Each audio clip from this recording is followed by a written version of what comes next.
Nahingpit ang fare matrix sa modern jeepney nga mamasahero unya sa kadalanan sa dakbayan sa Sugbo. Probationary fare lang ang giaprubahan sa Land Transportation, Franchising and Regulatory Board. Si Chelo Valiana sa report. Pirma na lang ni Director Eduardo Montialto Jr. sa Land Transportation, Franchising and Regulatory Board aron mogawas na ang taripa nga maoy basihan nga plitehan sa modern jeepneys. Gipasabot sa direktor nga 8 pesos ang plitehan alang sa unang 5 ka kilometro, dugang 1.50 sa mosunod nga kilometrahe. Mas mahal kini itandi sa naadang PUJ tungod kay mga modern jeepney ug air condition pa.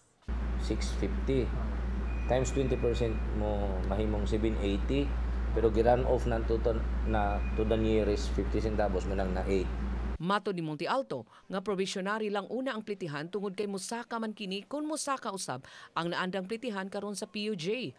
Samtang mas nakauyon siya sa pamaagi karon sa dakbayan sa Sugbo nga mihatag og travel line tungod kay mas nasayod ang dakbayan sa Sugbo sa mga dapit nga tukma nga himuong jeepney stop sa mga modern jeepneys.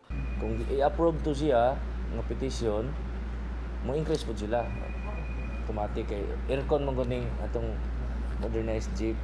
Chelo Valiana, Balitang Bisdak.